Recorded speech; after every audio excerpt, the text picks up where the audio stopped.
Okay, so we're speaking on Kyle, and it was a situation that happened dealing with him, and you was at a comedy show. You had a full set. But the performance was great. I ain't gonna lie. No, thank you. Great performance. Thank you. Well, usually at the end of your shows, you give praise to your son. Of course. You say you want everybody to remember him. Yep, I make sure to crowd scream his name. I do it at the count of 3. I tell him, say, we love you, Kyle. Like, if anything I did while I was on stage for however long I be there, like, if it touched anybody in any way, like, or y'all love y'all kids or whatever it may be, like, do that for me. Like, regardless of anything I may have said while I be on stage, like, I don't be worried about that. Like, my whole point is to get to the end to make sure that they say, we love you, Kyle. And what happened with that was the guy shout out to Shrimp, Iceberg Shrimp, because we resolved the situation. He came up, apologized after the show.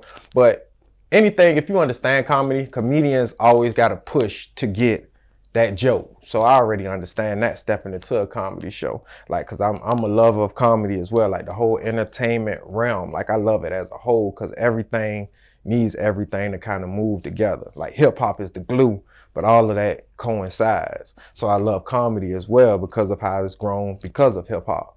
So he was pushing like to get jokes. Like, he started saying stuff like, yeah, we doing this for Kyle tonight. Like, this all for Kyle. Yeah. Like, but he didn't understand because once again, he's a comedian and he might've been in his element. You feel me? As far as whatever he may have been on, drinking, smoking, whatever, you feel me? Because that's what we do out here. So he may not have been all the way in tune with what's being said about Kyle being a stillborn or whatever it may be.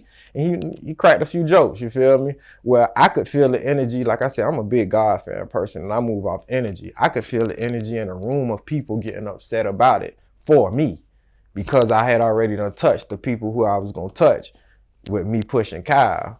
But like I said, the mission is to make sure that everybody say Kyle's name. And throughout the show, Iceberg kept screaming Kyle's name. We doing this for Kyle. Even if you playing on Kyle's name, he still was screaming Kyle's name. How I explained to my team was because my team was looking like, bro, you ain't gonna get mad. People looking like you gonna slam him on this shit. And I'm like, no. Like, nah, I'm here to be, like I said, a model for people, to be a bigger person, to show folks like, nah, this shit about Kyle. Like, Kyle, that's what Kyle was about. Like, Kyle was the purest form to me. Kyle never been here. So for all the fucked up shit I done did or being the old me where folks knew I would have slammed him on his head or slapped the fuck out. Nah, we not on that now. Kyle is the rebirth of me to be a better person. So it's like, nah, he doing what the job is, to scream Kyle's name. Why would I do anything to that man or hurt that man in the midst of his ignorance? And when I say ignorance, I'm not calling him dumb. It's his lack of knowledge of not knowing the situation. So nah, I went, nah, bro. Like, bro, cool, you feel me? He doing his job. He said Kyle's name 10, 12 times over. And my whole thing was, like I said, Kyle was the purest form to ever come because he touched this earth, but he never breathed on this earth. So he never got to sin and indulge like we indulge. So I look at my son like however they look at how Jesus is. Like, that man didn't do no sin here, but he's still here living. Like, so nah, that man, so how many people spoke Jesus' name in vain? I'm going to get upset by them speaking Kyle's name in vain because at the end of the night, once somebody got on him like, boy, you know what the fuck you was doing and saying? He came back to me and apologized like a man. And we spoke like Cain, shook hands. Like, you good, bro. You blessed, bro. Thank you. That's what I told him because I was thankful. Because he screamed Kyle's name, man, forever. Kyle, get money, that right? Yes, sir. So did a situation like that, like, make you reconsider how you put Kyle's name out there? Because anybody can take it and make it to something that you wasn't expecting. No, like I said, you see how many people spoke Jesus' name in vain? Like, that's what his name for now, to raise people to get upset. Some people gonna get upset. Some people not gonna care. It's gonna, and I'm just the middleman in it that's gonna have to keep pushing to push his name for him. Like, so nah, I can't never get upset. I done had my days of crying about it, bro. I have my days of crying about it. It's a bigger mission now that I gotta die for now. But him and God watching me now. Like, that's what me and CJ joke about all the time. Like, Kyle and God over this. If somebody got a problem with it, take it up with management. Like, I'm just a vessel. Like, I'm just here doing the job working for them now. If somebody mad with me, I'm sorry. I'm not going to stop. I die by it now. Like, before when I was doing music or doing this, whatever it is, because it's bigger than music for me now. So, like, I'll die by that. Like, so if somebody wanna go up that molehill, that's fine. But most people just gonna be talking.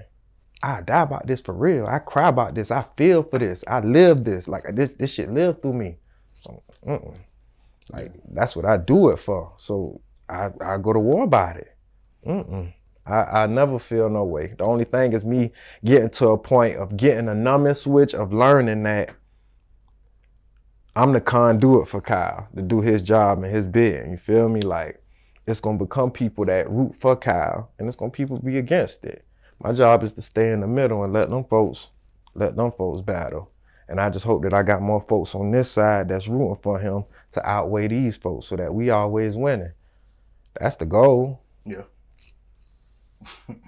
You lift my spirit, Wolf. Hey, listen, I told you that's what I'm here for, bro. That's what I'm here for, bro. You got me all ears. Listen, that's what I'm here for, bro. And I know it's gonna take over time. And that's what I have to tell my team all the time. Like, ain't nobody sleep on me. I got work to do. And when it resonates to them is when it resonates. And that's with all us, with whatever we doing. Like, just because we see just even with you, it's other media groups out here and folks doing that might be getting the likes and that right now. But keep doing your job, you feel me? It ain't the fact folks sleeping on you, they don't know about you. You got to keep working. Like, this is a journey. So I'm here to work now. I'm here to uplift people. I'm here to take, like, with me being an older person, I'm not here trying to do the new trends and all that. I'm here trying to, like, give wisdom and game and knowledge to the other people. Don't make these same mistakes I made and chasing this music. I don't do this music for money now. I get money. That's why that's the motto, you feel me? Like, I do this to have a platform, to have a purpose, to have a voice, to show people how to use their voice correctly. Like, because this shit'll give you a voice and then you could lead a lot of people astray and people don't understand that shit. Yeah. Like, people just think this shit about fame and fortune and then and they try to knock off the other parts that come with this shit when folks start living vicariously through your lyrics or your rhymes or your skill with the camera, whatever you may do. Folks just, God give us these gifts to give that shit back to people, but we be mismanaging the blessing. So that's why I say, bro, my job here is to teach people how not to mismanage the blessing. And I need their help as well. So that's why I say whenever somebody aha moment is to realize like, oh shit, that's what fam here for, then that's when they get it. Some people not gonna get it at 18. Some people not gonna get it at 24 because they gotta go through life and grow and experience shit. Some people not gonna get the shit I'm saying till I'm dead and gone because they might not resonate and click with their life yet.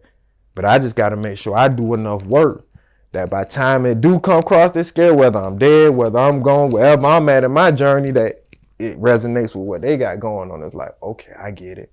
I see what fam was doing. Yeah. So I know, like, people come up to me now and tell me, like, down here, like, we see what you're doing. I don't understand it, but keep doing what you're doing. And that's all I could do. Keep doing what I'm doing. Keep working. And that's what I had to realize. It ain't for them. If they understood the vision God gave me, then it ain't no vision. Like, because everybody else can understand it. Nah, it ain't for them. And the bigger the vision is, the more people that's not going to understand it. And I feel like what God gave me is like astronomical. So it's going to take forever. Like I said, I just pray sometimes that I don't be dead and gone when people feel it. But I believe that most of the time that's when it's going to happen. Yeah. Like a lot of the shit when they start digging it up, because that's when people start giving you your roses and your flowers. Like, oh my God, I miss him. And it start resonating like, oh shit, this is what he was doing. This is the spirit he was giving us.